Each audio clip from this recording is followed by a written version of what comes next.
নমস্কার বন্ধুরা, কেমন আছেন সবাই? আমার চ্যানেলে আপনাদের সবাইকে স্বাগত জানাই। চলে এসেছি আজকে আবারও একটা নূতন ভিডিও নিয়ে। তবে রান্নার ভিডিও তো অবশ্যই, তবে সঙ্গে আজকে মাছ কাটাটাও দেখাবো কিভাবে আমি কুচে মাছটা কাটি।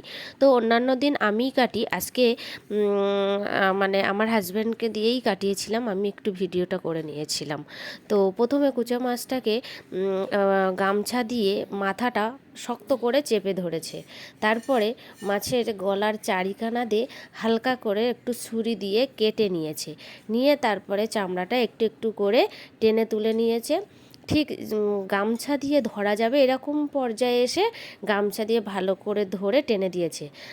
আমাদের ক্ষেত্রে আমরা গামছা দিয়ে ধরেছি, আপনারা যে কোনো বাদ দেওয়া কাপড় দিয়ে ধরতেই পারেন। আমরা বাদ দেওয়া কাপড় গামছাটাই নিয়েছিলাম। তো যাই হোক, কাটা হয়ে গেছে। তার মানে ছালটা তুলে দিয়ে তারপরে পেটটা চিড়ে নিয়েছি। পেটটা চিড়ে নিয়ে নাড়িটা টেনে বের করে নিয়েছে, নিয়ে তারপরে ওটাকে বটি দিয়ে কেটেছে। কেটে তারপরে মাছটাকে পিস পিস করে নিয়ে একটা পাত্রে দিয়েছে। তো কুচে মাছটাকে তো এভাবেই আমরা কেটে নিয়েছি। তো অন্য দিন আমি কাটি, আজকে আমার হাজব্যান্ডকে দিয়ে কাটিয়েছি ভিডিওটা ভালোভাবে করার জন্য, আপনাদেরকে দেখানোর জন্য যে কুচে মাছটা ঠিক কীভাবে কাটলে সুবিধা হয়। তো এভাবে কেটে দেখুন, পুরো মাছটা কেটে নিয়েছি।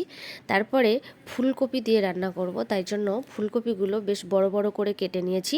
আর এদিকে মশলা কিছুটা ছাড়িয়ে নিয়েছি। তো এই যে এর মধ্যে রয়েছে জিরেটা বাটবো। তো তার জন্য আমি আগে ফুলকপিটা ভাপাতে বসিয়ে দেবো, তারপরে মশলাগুলো করব। যেহেতু শিলনোড়ায় বেটে নেবো, তাই জন্য আগে আমি ফুলকপিটা ভাপাতে বসিয়ে দিচ্ছি। তার জন্য একটা সসপ্যান নিয়েছি, সসপ্যানের মধ্যে জল দিয়েছি পরিমাণ মতো, আর অল্প একটু লবণ দিয়ে এর মধ্যে আমি কেটে রাখা মানে ফুলকপিগুলো কেটে ধুয়ে রেখেছিলাম সেগুলো এক এক করে এই সসপ্যানের মধ্যে দিয়ে দিয়েছি। দেখুন কি সুন্দর টকবক করে ফুটছে, ভাপানো হয়ে গেছে। আমি একটা পাত্রে নামিয়ে নেব। আর এদিকে আমি আলু ভাজতে বসিয়ে দিয়েছি, আমার মশলাও ওদিকে রেডি হয়ে গেছে। তো এই ঝুড়ির মধ্যে আমি ভাপানো ফুলকপিগুলোকে ঢেলে নিয়েছি। আর আলুগুলো তো এদিকে লাল লাল করে ভাজা হয়ে গেছে, একটা পাত্রে তুলে নেব। এবারে কড়াই বসাবো, কুচে মাছটা ভেজে নেব। কুচে মাছটা প্রায় ভাজা হয়ে গেছে, এই যে। এবারে আমি একটা পাত্রে তুলে নেব, নিয়ে এবারে এর মধ্যে তেল দেব। তেল দিয়ে তেলটা গরম তো হয়েই গেছে, এর মধ্যে আমি দিয়ে দেবো থেঁতো করে রাখা রসুনগুলো দিয়ে একটু খুন্তি দিয়ে হালকা করে নেড়ে নেব। নিয়ে এর মধ্যে দিয়ে দেবো পেঁয়াজ কুচিগুলো। পেঁয়াজ কুচিটা দিয়ে আমি এটাকে হালকা করে একটু নেড়ে চেড়ে নেব। হালকা করে নেড়ে চেড়ে নেব, ঠিক বাদামি বর্ণের হবে এরকম সময় আমি এর মধ্যে দিয়ে দেবো অল্প পরিমাণ মতো লবণ। দিয়ে তারপরে আমি দেব এখন আদা বাটা।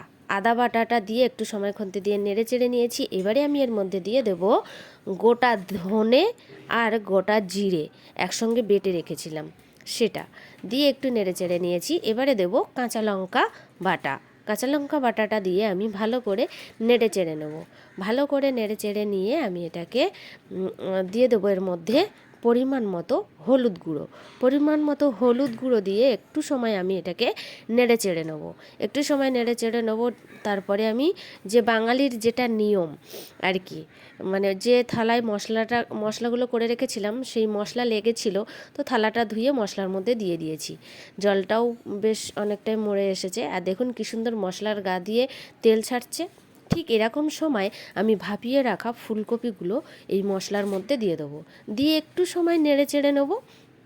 একটু সময় নেড়ে চেড়ে নিয়ে তারপরে এর মধ্যে আমি দিয়ে দেবো সেই আগে থেকে ভেজে রেখেছিলাম আলুগুলো। সেই আগে থেকে ভেজে রাখা আলুগুলো আমি এর মধ্যে দিয়ে দেবো। দিয়ে এটাও আমি কিছু সময় একটু খুন্তি দিয়ে নেড়ে চেড়ে নেবো। কিছু সময় নেড়ে চেড়ে নিয়ে আমি এর মধ্যে দিয়ে দেবো পরিমাণ মতো জলটা দিয়ে একটু খুন্তি দিয়ে নেড়ে একটা পাত্র দিয়ে ঢেকে দেবো, ঢাকনা দিয়ে ঢেকে দেবো। যে থালা হোক গামলা হোক যে কোনো একটা ঢাকনা দিয়ে আমি এটাকে ঢেকে দেবো। ঠিক ঢেকে রাখবো তত সময় যত সময় না টকবক করে ফুটছে। তো টকবক করে ফুটলেই আমি এটাকে খুলবো। দেখুন কী সুন্দর তরকারিটা টকবক করে ফুটছে। ঠিক এরকম সময় আমি যে ভেজে রেখেছিলাম কুচে মাছের টুকরোগুলোকে, সেই কুচে মাছের টুকরোগুলোকে এবার আমি এই ফুটন্ত তরকারির মধ্যে দিয়ে দেবো। তো দিয়ে দিলাম ফুটন্ত তরকারির মধ্যে। এটাকে মিনিট 2-3 ফুটতে দেবো। তত সময় আমি গরম মশলাটা বেটে নেব। দেখতেই পাচ্ছেন শিলনোড়ার মধ্যে নিয়ে নিয়েছি, গরম মশলাটা আমার বাটাও হয়ে গেছে। আর এদিকে আমার 2-3 মিনিট ফোটানো হয়ে গেছে। ঠিক এরকম সময় আমি গরম মশলা বাটাটা দিয়ে দেবো। তো দিয়ে মিনিটখানি একটু ফুটিয়ে নেবো, নিয়ে একটা পাত্রে নামিয়ে নেবো। এই যে দেখতে পাচ্ছেন আমার তরকারি রেডি, আমি একটা পাত্রে ঢেলেও নিয়েছি। তো আমার ভিডিওটা কার কেমন লাগলো অবশ্যই কমেন্ট করে জানাবেন।